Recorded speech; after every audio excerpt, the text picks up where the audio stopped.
누구세요? 저는 이미선이라고 합니다. 김민수 씨 아내인데요.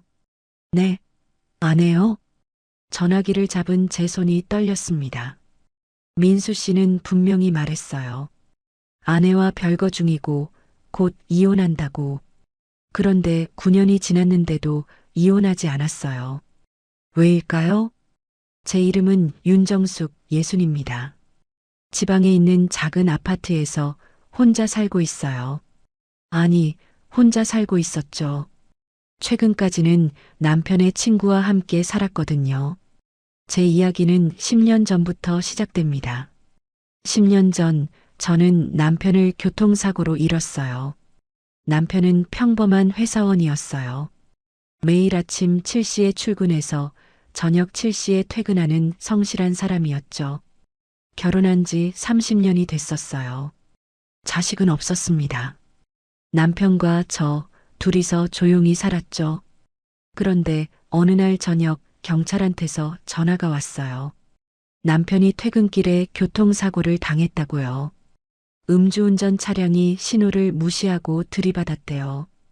병원으로 달려갔지만 남편은 이미 의식이 없었어요. 의사 선생님이 말씀하셨습니다. 뇌사 상태라고 회복 가능성이 거의 없다고요. 일주일 동안 남편은 중환자실에 있었어요. 저는 매일 병원에서 밤을 샜습니다. 하지만 남편은 깨어나지 못했어요. 일주일 후 남편은 세상을 떠났습니다. 48배 나이예요. 장례식장에는 많은 사람들이 왔어요. 남편 회사 동료들, 친척들, 친구들. 그 중에 김민수라는 사람이 있었어요. 민수 씨는 남편의 대학 동창이었습니다. 같은 과를 다녔고 졸업 후에도 가끔 만나는 사이였대요. 남편 생전에 민수 씨가 우리 집에 몇 번 놀러 온 적이 있었어요. 그때 저도 민수 씨를 봤죠. 장례식장에서 민수 씨는 많이 울었어요. 남편을 정말 아끼는 친구였나 봐요. 장례를 치르고 저는 혼자가 됐습니다. 빈집으로 돌아왔을 때 너무 조용했어요. 남편이 다녀왔어 하며 들어오던 현관이 텅 비어 있었죠. 저는 거의 폐인처럼 살았어요. 아침에 일어나도 할 일이 없었어요. 남편 출근 준비 안 해도 되고 아침 차려줄 필요도 없고 밥도 제대로 안 먹었어요. 혼자 먹으니까 맛이 없더라고요. 친구들이 전화해도 받지 않았습니다. 사람 만나기가 싫었어요. 집에만 있으면서 TV만 봤어요. 아니, TV를 켜놓고 멍하니 있었죠. 그렇게 1년을 보냈습니다. 1년쯤 지났을 때 민수 씨한테서 전화가 왔어요. 형수님, 저 민수예요. 오랜만이죠? 아, 네. 민수 씨. 형수님, 요즘 어떻게 지내세요? 그냥 지내요. 혼자 계시니까 힘드시죠? 제가 한번 뵈러 가도 될까요? 며칠 후 민수 씨가 집에 왔어요. 과일을 한 박스 사들고 왔더라고요. 형수님 많이 야위셨네요. 그래요? 네. 밥은 잘 드세요? 그냥 대충. 민수 씨는 제 집 상태를 보더니 놀란 것 같았어요. 집이 좀 어질러져 있었거든요. 형수님, 청소 제가 도와드릴게요. 아니에요, 괜찮아요. 아니에요. 형님이 계셨으면 이렇게 안 놔뒀을 거예요. 민수 씨는 소매를 걷어붙이고 청소를 시작했어요. 설거지도 하고 먼지도 닦고 쓰레기도 버리고 이 시간쯤 지나니까 집이 깨끗해졌어요. 형수님, 이제 좀 낫죠? 고마워요, 민수 씨. 천만에요. 친구로서 당연히 해야죠. 민수 씨가 돌아간 후 저는 깨끗해진 집을 둘러봤어요. 오랜만에 마음이 좀 편해지는 것 같았습니다. 그 후로 민수 씨가 가끔씩 들렀어요. 한 달에 한두 번 정도요. 올 때마다 뭔가를 해줬어요. 형광등 갈아주고 수도꼭지 고쳐주고 무거운 짐 옮겨주고. 형수님, 혼자 계시니까 불편한 거 많으시죠? 괜찮아요. 이제 적응됐어요. 언제든지 도움 필요하시면 연락하세요. 민수 씨의 친절이 고마웠어요. 남편을 잃고 외로웠는데 가끔 찾아와서 이야기 상대가 돼줘서 좋았습니다. 6개월쯤 지났을 때 민수 씨가 자주 오기 시작했어요. 일주일에 한 번씩 들렀어요. 형수님, 오늘 저녁 뭐 드실 거예요? 아직 생각 안 해봤어요. 제가 외식 사드릴게요. 오랜만에 밖에서 맛있는 거 드세요. 민수 씨와 외식을 하기 시작했어요. 한식집도 가고 중식당도 가고 일식집도 갔습니다. 식사하면서 이런저런 이야기를 나눴어요. 민수 씨 일 얘기, 제 근황, 옛날 남편 얘기. 민수 씨는 좋은 경청자였어요. 제 말을 잘 들어주고 공감도 잘해줬어요. 형수님, 그 녀석 생전에 이런 일도 있었죠. 민수 씨가 남편 얘기를 할 때면 저는 남편이 그리웠어요. 하지만 동시에 위로도 됐습니다. 1년이 더 지났어요. 남편이 떠난 지 2년째였습니다. 어느 날 저녁 민수 씨가 진지한 표정으로 저를 쳐다봤어요. 형수님, 제가 할 말이 있어요. 뭔데요? 저 형수님을 좋아합니다. 깜짝 놀랐어요. 손에 들고 있던 물컵을 떨어뜨릴 뻔했죠. 네, 지금 뭐라고? 형수님, 저는 진심이에요. 형님이 돌아가신 후 형수님 옆에서 지켜보면서 마음이 생겼어요. 민수 씨, 남편 친구잖아요. 알아요. 저도 많이 고민했어요. 형님한테 미안한 마음도 들고. 하지만 제 마음은 진짜예요. 민수 씨가 제 손을 잡으려고 했어요. 저는 손을 뒤로 뺐습니다. 죄송해요, 민수 씨. 저는 아직 괜찮아요. 형수님 마음 급하게 정하지 않으셔도 돼요. 그냥 제 마음을 알아주셨으면 해서요. 그날 이후로 저는 혼란스러웠어요. 남편 친구를 사랑해도 되는 걸까? 남편이 하늘에서 보면 어떻게 생각할까? 하지만 동시에 민수 씨한테 마음이 가는 것도 사실이었어요. 2년 동안 옆에서 저를 돌봐주고 외로울 때 함께 있어준 사람이었으니까요. 한 달 동안 고민했습니다. 그리고 결론을 내렸어요. 남편은 돌아오지 않고 저도 혼자 평생 살 수는 없으니까요. 민수 씨한테 연락했습니다. 민수 씨, 저 생각을 정리했어요. 네, 형수님. 저도 민수 씨가 좋아요. 만나고 싶어요. 전화기 너머로 민수 씨가 기뻐하는 소리가 들렸어요. 그렇게 민수 씨와 만나기 시작했습니다. 처음엔 조심스러웠어요. 남편 친구랑 사귄다는 게 뭔가 이상한 것 같기도 하고. 하지만 민수 씨는 저한테 정말 잘해줬어요. 데이트도 자주 하고 선물도 해주고 항상 배려해줬습니다. 6개월쯤 사귀었을 때 민수 씨가 제안했어요. 형수님, 아니 정숙 씨, 우리 같이 살까요? 네. 같이요? 네. 정숙 씨 집에서 같이 살면 안 될까요?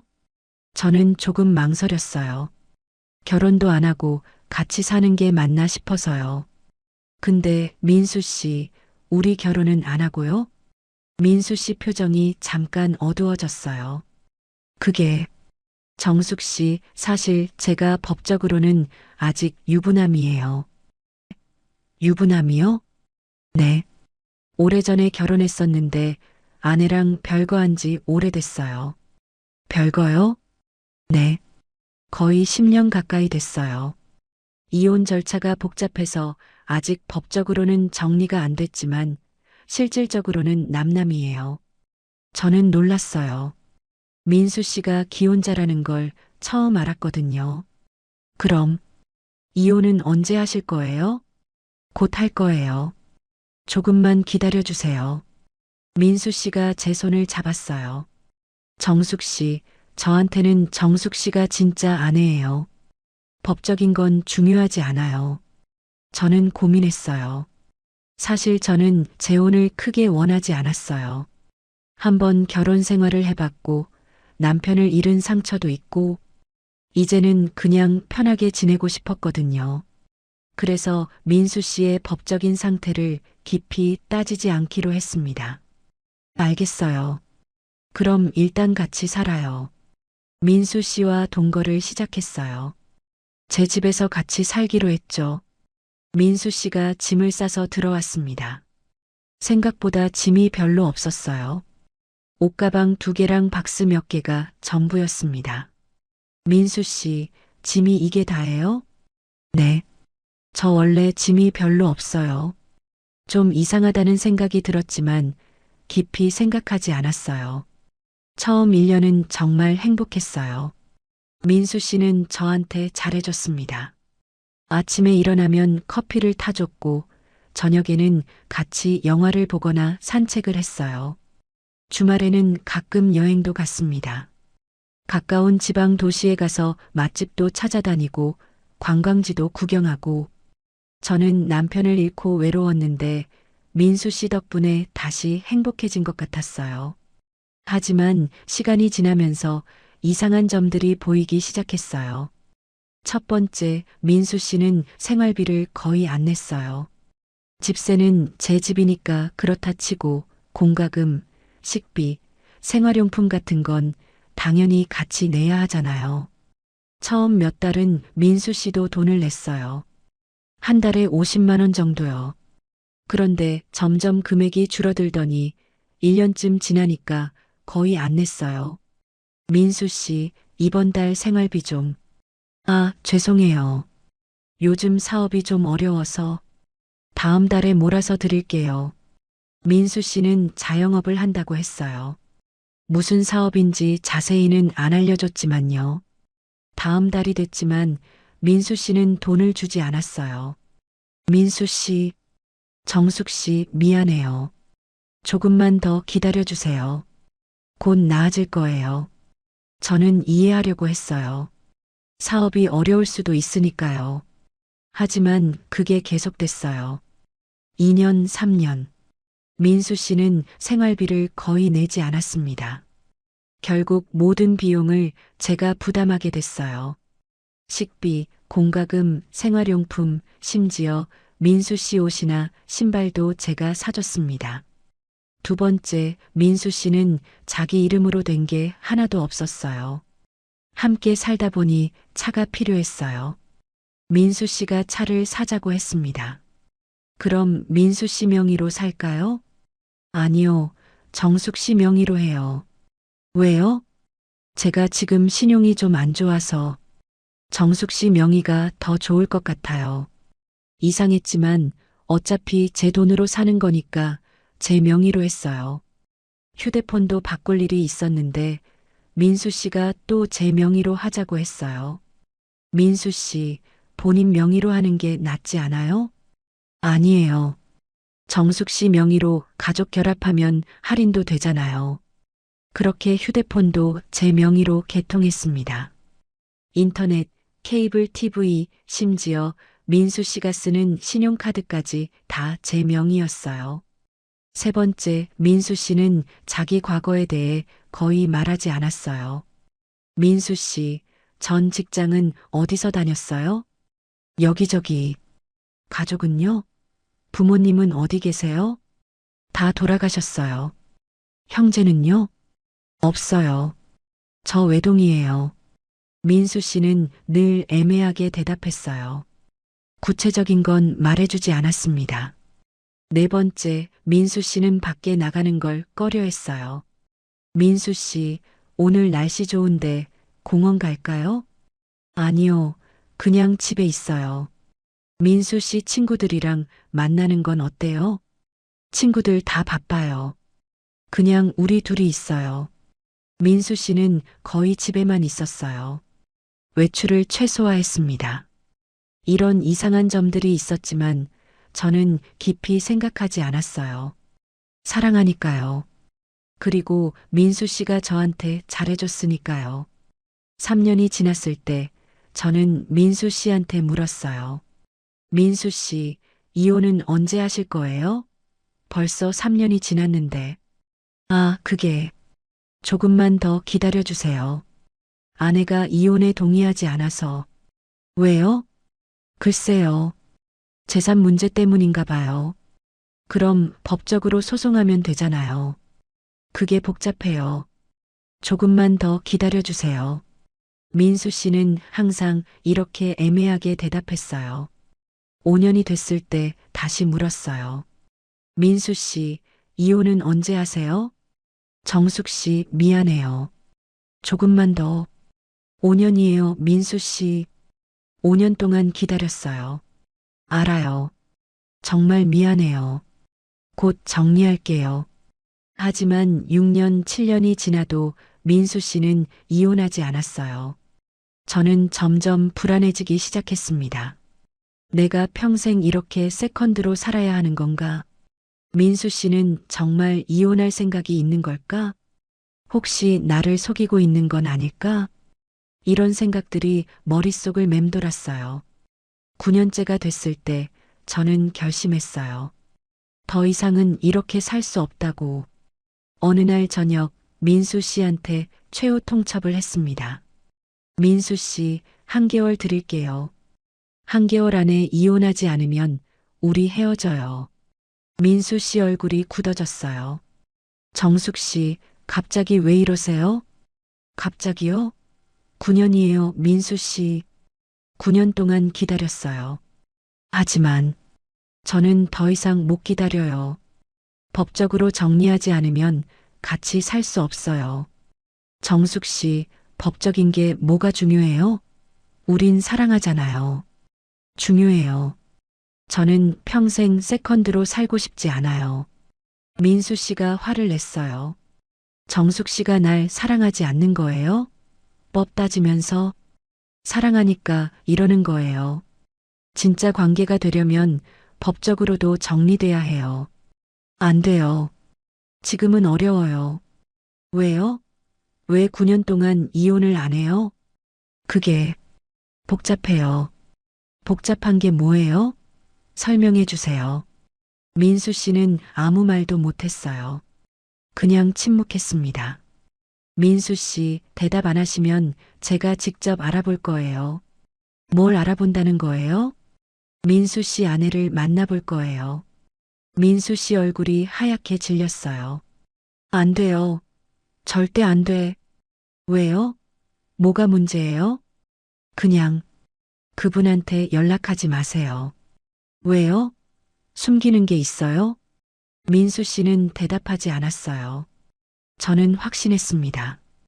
분명히 뭔가 숨기고 있다고. 다음 날 저는 민수 씨가 출근한 사이에 민수 씨 물건들을 뒤졌어요. 서랍, 옷장, 가방, 어디든 찾아봤습니다. 그리고 민수 씨 지갑에서 낡은 명함을 하나 발견했어요. 명함에는 여자 이름과 전화번호가 적혀 있었습니다. 민수 씨 아내인 것 같았어요.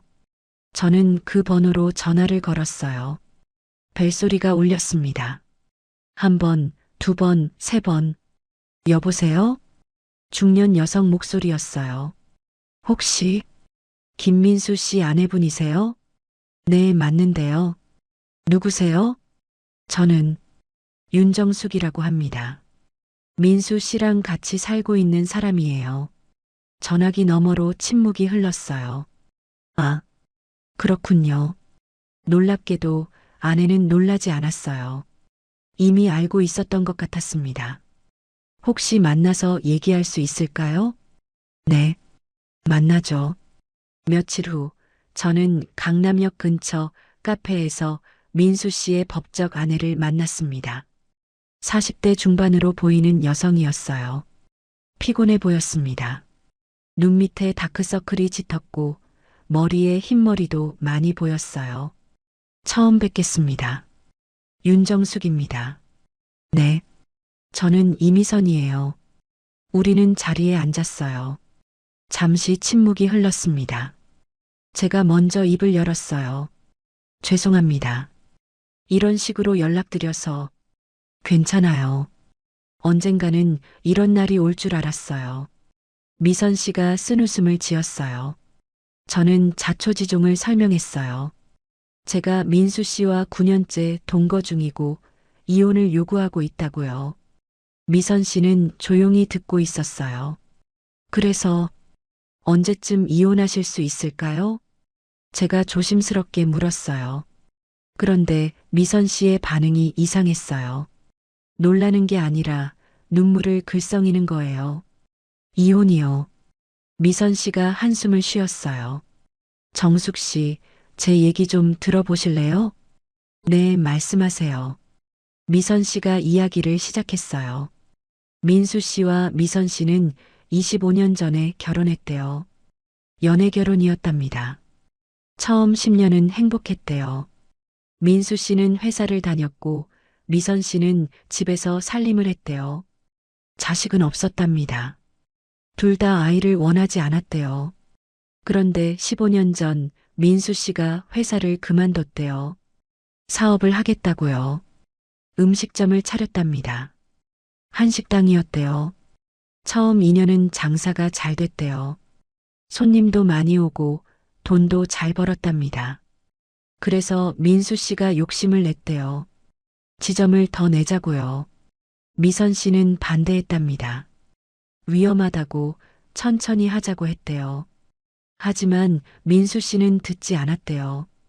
은행에서 대출을 받아서 두 번째 가게를 열었답니다. 그런데 두 번째 가게가 망했대요. 위치가 안 좋았대요. 첫 번째 가게로 두 번째 가게 적자를 메웠는데 결국 둘 다 망했답니다. 민수 씨는 거액의 빚을 지게 됐대요. 얼마나요? 2억 원이요. 저는 깜짝 놀랐어요. 2억이요? 네. 은행 대출 1억, 사채 5천, 지인들한테 빌린 돈 5천. 다 합치면 2억이 넘었어요. 미선 씨가 눈물을 닦았어요.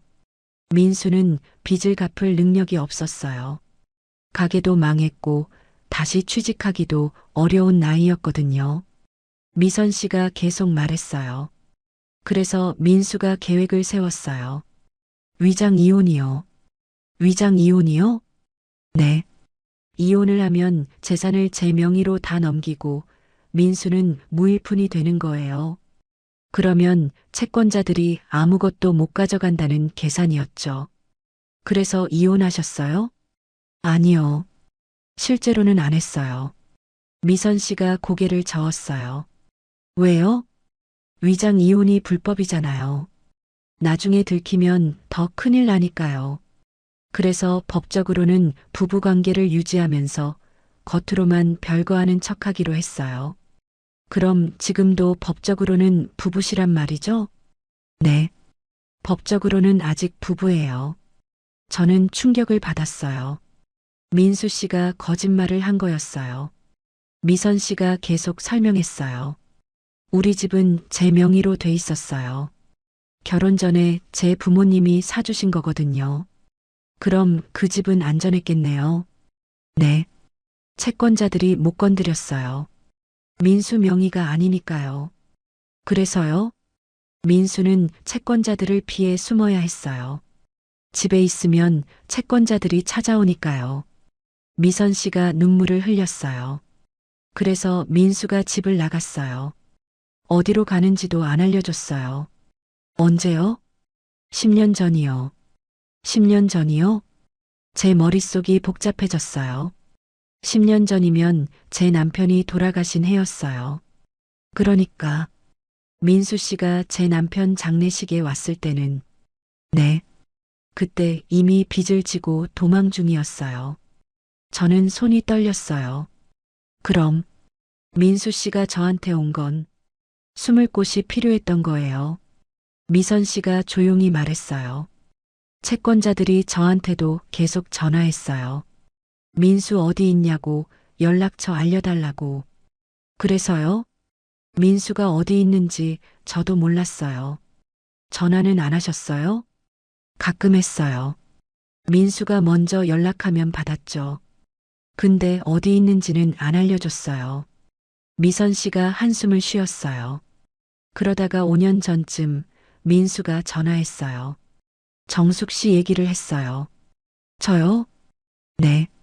친구 형수랑 같이 살고 있다고, 거기서 숨어 지낸다고 했어요. 저는 머리를 한 대 맞은 것 같았어요. 그럼 민수 씨는 처음부터, 네, 정숙 씨를 사랑한 게 아니라 숨을 곳이 필요했던 거예요. 미선 씨가 눈물을 닦았어요. 저도 화가 났어요. 남의 남편 잃은 여자를 이용한다니. 그래서 민수한테 그만두라고 했어요. 뭐라고 하셨어요? 민수가 그러더라고요. 내가 어디 가겠어? 갈 곳이 없어. 조금만 더 있다가 빚 정리되면 나올게라고. 그래서요? 저도 어쩔 수 없었어요. 민수가 잡히면 저도 힘들어지니까요. 법적으로 부부니까 제 재산도 위험해질 수 있거든요. 미선 씨가 고개를 숙였어요. 그래서 그냥 모른 척 했어요. 정숙 씨한테는 정말 미안하지만 저는 아무 말도 할 수 없었어요. 미선 씨가 계속 말했어요. 민수는 정숙 씨 집에서 철저히 숨었어요. 자기 이름으로는 아무것도 안 했죠. 그래서 모든 게 제 명의였군요. 네. 차도 휴대폰도 신용카드도 다 정숙 씨 명의로 했죠. 민수 이름이 나오면 채권자들이 찾아내니까요. 생활비도 안 낸 이유도, 네. 돈을 쓰면 흔적이 남아요. 통장 거래, 카드 사용, 그런 걸로 위치를 추적당할 수 있거든요. 외출도 안 한 이유도, 네. 밖에 나가면 누군가 볼 수 있으니까요. 특히 채권자들이요. 모든 게 이해됐어요. 민수 씨의 이상한 행동들이 다 설명됐습니다. 저는 손이 떨렸어요. 분노와 배신감이 밀려왔습니다.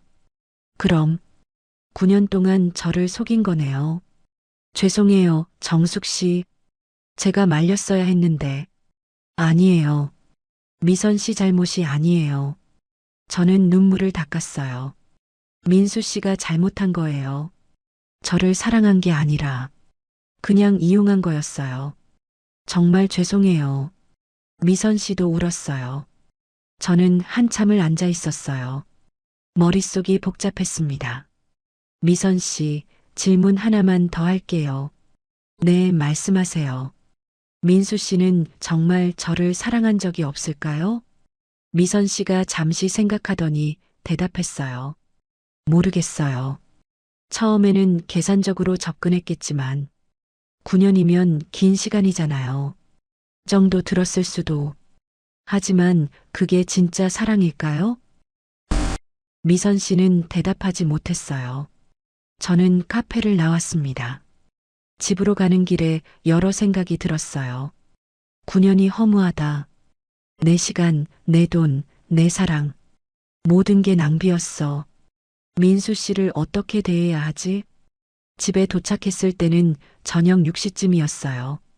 민수 씨가 거실에서 TV를 보고 있었습니다. 편안한 표정이었어요. 제가 들어가자 민수 씨가 웃으면서 말했어요. 왔어요? 오늘 어디 갔다 왔어요? 저는 가방을 소파에 던졌어요. 민수 씨 앉으세요. 왜요? 무슨 일 있어요? 민수 씨가 제 표정을 보더니 불안해하기 시작했어요. 앉으라니까요. 민수 씨가 조심스럽게 앉았어요. 저는 민수 씨 앞에 섰습니다. 오늘 누구 만나고 왔는지 아세요? 누구요? 미선 씨요. 민수 씨 아내요. 민수 씨 얼굴이 하얗게 질렸어요.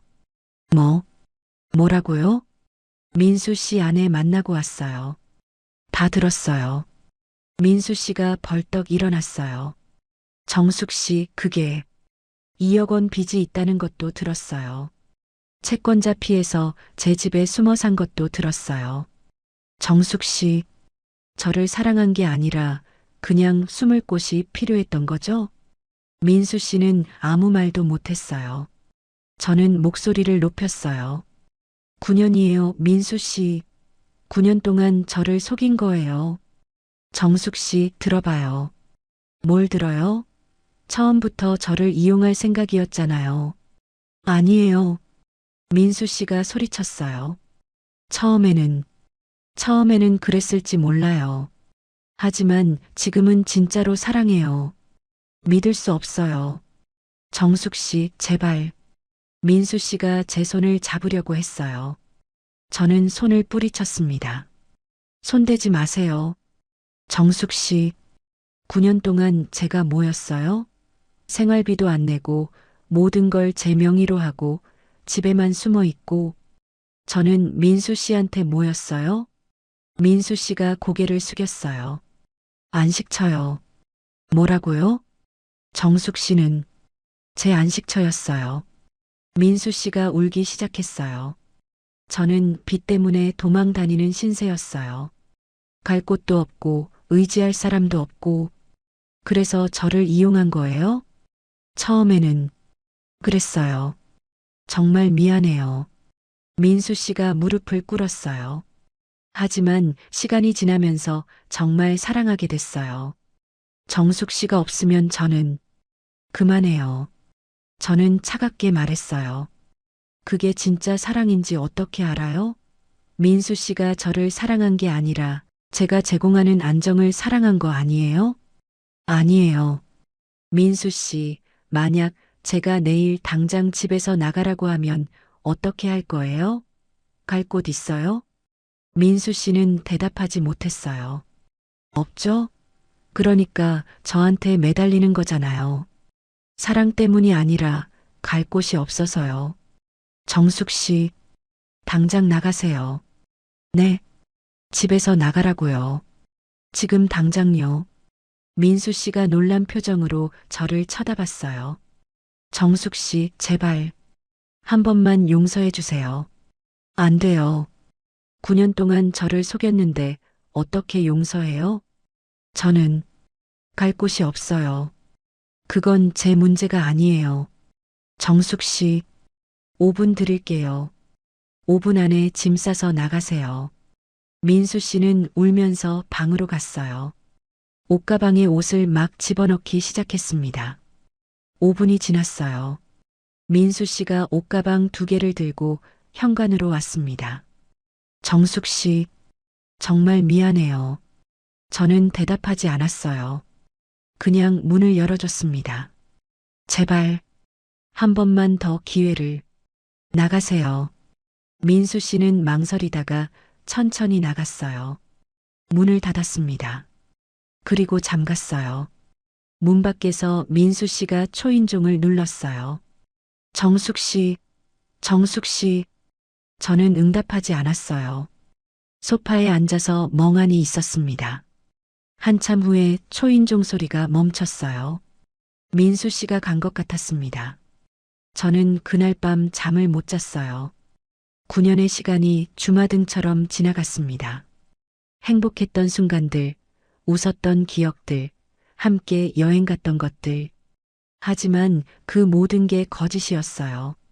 아니, 거짓은 아닐지 몰라도 순수하지 않았어요.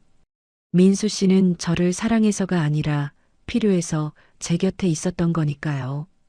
다음 날 아침 저는 변호사를 찾아갔습니다. 민수 씨한테 사용한 돈을 계산했어요. 9년 동안의 생활비, 차 구입비, 휴대폰 요금, 옷가, 여행 경비 다 합치면 약 8천만 원 정도였어요. 변호사가 말했습니다. 전부 돌려받기는 어렵겠지만 일부는 받아낼 수 있을 거예요. 얼마나요? 한 3천만 원 정도? 소송을 하면요. 소송하겠습니다. 저는 민수 씨를 상대로 소송을 걸었어요. 동거 기간 동안 사용한 돈을 돌려달라고요. 그리고 미선 씨한테도 연락했습니다. 미선 씨, 저 정숙이에요. 네, 정숙 씨. 미선 씨, 같이 민수 씨 고소하지 않을래요? 고소요? 네. 민수 씨가 위장 별거로 채권자들을 속인 거잖아요. 그리고 재산을 미선 씨 명의로 숨긴 것도. 하지만 그러면 제 재산도 일부는 압류될 수 있어요. 하지만 미선 씨도 피해자잖아요. 법정에서 그걸 주장하면 돼요. 미선 씨가 잠시 생각하더니 대답했어요. 알겠어요. 할게요. 저도 이제 더 이상 참을 수 없어요. 우리는 함께 변호사를 찾아갔습니다. 변호사가 설명했어요. 민수 씨의 위장 별거는 채권자 사기죄에 해당할 수 있어요. 그리고 재산 은닉도 문제가 되죠. 그럼 어떻게 되나요? 민수 씨 명의로 재산을 다시 돌려야 해요. 그러면 채권자들이 그 재산을 압류할 수 있죠. 미선 씨 집도요? 일부는요. 하지만 미선 씨가 결혼 전부터 가지고 있던 거라면 보호받을 수 있어요. 우리는 고소장을 제출했어요. 그리고 채권자들한테도 연락했습니다. 민수 씨가 어디 있었는지 알려줬어요. 한 달 후 법원으로부터 소환장이 왔어요. 민수 씨한테요. 민수 씨는 법원에 출석했습니다. 저도 갔어요. 법정에서 민수 씨를 봤어요. 많이 초췌해 보였습니다. 재판이 시작됐어요. 판사가 물었습니다. 피고인, 원고의 주장이 사실입니까? 네, 사실입니다. 민수 씨가 인정했어요. 채권자를 피해 원고 집에 숨어 살았다는 것도 사실입니까? 네. 그동안 생활비는 내지 않았습니까? 네. 거의 내지 못했습니다. 판사가 한숨을 쉬었어요. 피고인의 행위는 명백히 원고를 기만한 것입니다. 배상 책임이 있습니다. 결국 민수 씨는 저한테 3천만 원을 갚으라는 판결을 받았어요. 그리고 미선 씨 집도 일부 압류됐습니다. 채권자들한테 변제하기 위해서요. 민수 씨는 갈 곳이 없어졌어요. 숨을 곳도 재산도 아무것도 없었습니다. 결국 민수 씨는 개인 회생 절차를 밟기로 했대요. 5년 동안 일해서 빚을 갚겠다고요. 미선 씨는 이혼 소송을 진행했어요. 이제는 더 이상 두려워하지 않는다고 했습니다. 정숙 씨 덕분에 용기를 얻었어요. 아니에요. 미선 씨가 스스로 결정하신 거예요. 그래도 고마워요. 이제야 제 인생을 살 수 있을 것 같아요. 6개월이 지났습니다. 민수 씨는 어딘가에서 일하고 있대요. 빚을 갚기 위해서요. 가끔 제 계좌로 돈이 들어와요. 한 달에 50만 원씩, 3천만 원을 갚으려면 5년이 걸릴 거예요. 미선 씨는 이혼이 성립됐어요. 이제 자유로워졌다고 좋아했습니다. 정숙 씨, 우리 같이 여행 갈래요? 여행이요? 네. 제주도 어때요? 우리 둘이서요. 좋아요. 우리는 제주도로 여행을 갔어요. 남자들한테 속았던 두 여자의 힐링 여행이었죠. 바다를 보면서 미선 씨가 말했어요. 정숙 씨, 우리 바보였죠? 그러게요. 하지만 이제라도 알게 돼서 다행이에요. 맞아요. 우리는 웃었어요. 씁쓸했지만 후련하기도 했습니다. 현재 저는 제 삶을 다시 시작하고 있어요. 집을 새로 꾸미고 오랫동안 만나지 못했던 친구들도 다시 만나기 시작했습니다. 정수가, 너 요즘 표정 밝아졌다? 그래. 응. 예전에는 뭔가 불안해 보였는데 이제는 편안해 보여. 친구 말이 맞았어요. 저는 이제 편안했습니다. 민수 씨와 함께 있을 때는 늘 뭔가 불안했어요. 설명할 수 없는 불안감이 있었죠. 하지만 이제는 그런 게 없어요. 혼자지만 편안해요. 며칠 전 한 친구가 물었어요.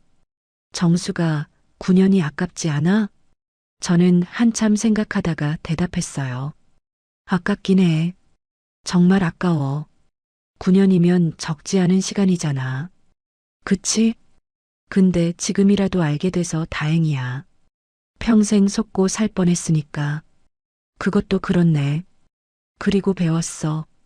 사랑도 중요하지만 상대방을 제대로 알아야 한다는 걸. 친구가 고개를 끄덕였어요. 저는 계속 말했어요. 법적인 것도 중요해. 동거할 때 상대방이 법적으로 정리하지 않으려고 하면 이유를 확실히 알아봐야 해. 맞아. 너처럼 이용당할 수 있으니까. 응. 그리고 뭔가 이상하다 싶으면 직감을 믿어야 해. 난 중간중간 이상하다고 느꼈는데 사랑한다는 이유로 넘어갔거든. 후회돼? 응. 진작 알아챘어야 했는데. 친구가 제 손을 잡았어요. 그래도 이제라도 알았잖아. 그게 중요한 거지. 고마워. 일주일 전 민수 씨한테서 편지가 왔어요. 편지에는 이렇게 적혀 있었습니다. 정숙 씨께 정말 죄송합니다. 제가 저지른 일은 용서받을 수 없다는 걸 압니다. 처음에는 정말 숨을 곳이 필요해서 다가갔습니다. 하지만 시간이 지나면서 정말 사랑하게 됐어요. 그게 변명이 될 수는 없겠죠. 제가 저지른 일은 너무 큽니다. 9년 동안 정숙 씨를 속였고, 이용했고, 상처를 줬습니다. 정말 미안합니다. 이제 저는 제 빚을 갚으며 살아가고 있습니다. 힘들지만 이게 제가 받아야 할 벌이라고 생각합니다. 정숙 씨가 행복하시길 바랍니다. 그리고 다시 한번 정말 죄송합니다. 김민수 올림. 저는 편지를 읽고 찢어서 버렸어요. 용서할 수 없었습니다. 아직은요. 하지만 언젠가는, 훨씬 나중에는 용서할 수 있을지도 모르겠어요. 지금은 아니지만요. 지금이라도 알게 된 게 다행입니다. 저는 9년을 잃었지만 앞으로의 인생을 되찾았어요. 그게 더 중요합니다. 여러분도 행복하세요. 좋아요와 구독 부탁드립니다.